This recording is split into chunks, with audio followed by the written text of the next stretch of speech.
भगवान राम, कृष्ण, गौतम, कणाद, जैमिनी, पाणिनि, पतंजलि, गुरु नानक देव, गुरु गोविंद सिंह, भगवान बुद्ध, महावीर से लेकर के आदि गुरु शंकराचार्य, मध्वाचार्य, रामानंदाचार्य, रामानुजाचार्य आदि एक महान परंपरा है गुरुओं की, आचार्यों की। और इस समृद्ध परंपरा में, इस ऋषि परंपरा में एक बहुत ऊंचे, बहुत विद्वान, विवेकी, जिनमें वेद ज्ञान की, आर्ष ज्ञान परंपरा की, सनातन संस्कृति के ज्ञान की पराकाष्ठा थी। एक एक वेद, शास्त्र, पुराण, गीता, रामायण, महाभारत का श्लोक का के अध्याय से लेकर के, उसके श्लोक के नंबर से लेकर के और उस ग्रंथ के पृष्ठ तक, माने एनसाइक्लोपीडिया थे वो तो हमारे वेद ज्ञान परंपरा के।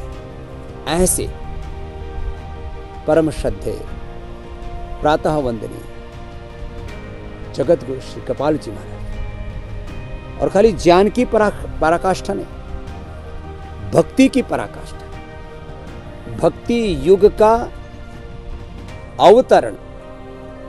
उन्होंने भक्ति युगावतार बन करके, मैं कहूं कि जैसे मीराबाई को भक्ति और तमाम तरह के हमारे एक भक्ति काल का एक बहुत बड़ा कालखंड रहा है भारत में, उस युग के अनेक महापुरुषों को जैसे हम याद करते थे, इस वर्तमान युग में ज्ञान योग के साथ भक्ति योग और भक्ति योग के साथ कर्म योग, सेवा का प्रयोग एक साथ, जिन्होंने ज्ञान योग, भक्ति योग, कर्म योग, अष्टांग योग बोलो, राजयोग बोलो, एक साथ भारत की अपरापरा विद्या की, इस अध्यात्म विद्या की और अभ्युदय निश्रेयस की एक साथ साधना की जिस महापुरुष ने, ऐसे पूज्य स्वामी कृपालु देव जी महाराज, जो हमारे योग के अध्यात्म के एक शिखर पुरुष थे। मेरा उनसे अनन्य अनुराग था और उनकी अहेतु की कृपा थी मुझ पर। जब भारत में योग, आयुर्वेद और स्वदेशी के आंदोलन के साथ साथ हमने सत्ता और व्यवस्था परिवर्तन का आंदोलन किया, उस आंदोलन के दरमियान भी उनका आशीष मुझे मिला। जब मैंने अनशन भी किया था तो अनशन उन्होंने अपने हाथों से तोड़वाया था और मुझे अतिशय प्रेम करते थे और मुझसे प्रेम करते थे, इसलिए मैं उनको महान नहीं मानता हूँ। वो वास्तव में एक भारत की महान विभूति थे। ऐसे महापुरुष के सदशिष्य पूरे देश में और पूरी दुनिया में, अमेरिका में हमारे पूज्य स्वामी मुक्तानंद जी महाराज। वैसे पूज्य स्वामी मुक्तानंद जी से भी मेरा गहरा अनुराग है और मेरे साथ भी एक पूज्य स्वामी मुक्तानंद जी रहते हैं, इसलिए उनका नाम तो मुझे सदा अपने होठों पर स्मरण रहता है, दिल में, मन, मस्तिष्क, प्राण, आत्मा में रहता है। ऐसे पूज्य स्वामी मुक्तानंद जी जे के योग के माध्यम से जो योग का, अध्यात्म का जो प्रचार प्रसार कर रहे हैं और इंटरनेशनल योग डे के ऊपर भी अलग अलग सेमिनार करके चारों तरफ जो योग की जागृति फैला रहे हैं। और ये सच है, yoga is only solution for all problems. Now whole world is suffering from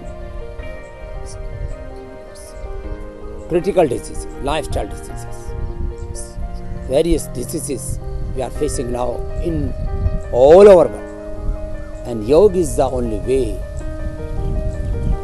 for disease-free world, drug-free world, violence-free world. Through yoga we can achieve complete physical, mental, spiritual, social, political, religious, spiritual health. Yoga is not mainly a physical exercise. Physical exercise is also yoga. Postures are also yoga. Breathing exercise is yoga. But each and every breath is yoga. For life is yoga. जीवन ही योग है, जीवन उत्सव है। और उस जीवन को योगमय बनाने के लिए, और योगमय व्यक्ति, परिवार, समाज, राष्ट्र और विश्व बने हमारा, यही तो सपना हमारा। Disease free world, spiritual world, this is our ultimate goal. और ये होना ही चाहिए और कोई दूसरा माध्यम नहीं। लोग कहते हैं योग से क्या मिलेगा, मैं कहता हूँ योग से ही सब कुछ मिलेगा। योग से सब डिजीज फ्री बनेंगे, ड्रग फ्री बनेंगे, वायलेंस फ्री बनेंगे। चारों तरफ जो संसार में इनजस्टिस है, इनइक्वालिटी है, शोषण है, कई प्रकार से लोगों में घृणा द्वेष है, इस सब का अंत योग से होगा। और इस योग और अध्यात्म के प्रचार प्रसार के लिए मुझे जगत गुरु कृपालु जी महाराज जी ने जो परम पुरुषार्थ किया है, युगों युगों तक हम उनको कृतज्ञतापूर्वक याद करते रहेंगे। सशरीर वो हमारे बीच में नहीं है, लेकिन उनके संदेश, उनके उपदेश और उनकी द्वारा दिया गया भक्ति का दान, खाली भक्ति ही नहीं, उन्होंने हमें सम्यक मति दी, सम्यक भक्ति दी, सम्यक कृति दी, सम्यक प्रकृति दी, सम्यक संस्कृति दी। ऐसे महापुरुष को पुनः बार बार हृदय से प्रणाम करता हूँ और उनके बताए मार्ग पर हम निरंतर अग्रसरित होते रहें। और हम सब उनके शिष्य और शिष्याएं, मैं भी उनको अपना गुरु तुल्य ही मानता हूँ। और वो हमारी गुरु परंपरा, आचार्य परंपरा, ऋषि परंपरा के एक बहुत ऊंचे गौरव हैं, हम सबके लिए बहुत ऊंची प्रेरणा है, वो पुरोधा है हमारे। हम उनके पदचिन्हों पर चलते हुए और एक दिव्य आध्यात्मिक संसार बनाएं और सब इस योग और कर्म योग के माध्यम से, पुरुषार्थ परमार्थ के माध्यम से, निवृत्ति मूलक प्रवृत्ति के माध्यम से, निश्रेयस मूलक अभ्युदय के माध्यम से इस संसार में सब प्रकार के सुख, समृद्धि, शांति और अंततः सबकी पूर्ण विश्रांति, जिसको हम जीवन मुक्ति कहते हैं, जिसको हम जीवन का निर्माण करते हुए निर्वाण पाना कहते हैं, मोक्ष पाना कहते हैं, उसके सब भागीदार बने। सबको मेरे अनंत अनंत प्रणाम। ओम योगम शरणम गच्छामि, धर्मम शरणम गच्छामि, गुरोः शरणम गच्छामि। बहुत बहुत प्रणाम, अभिनंदन। ओम शांति शांति।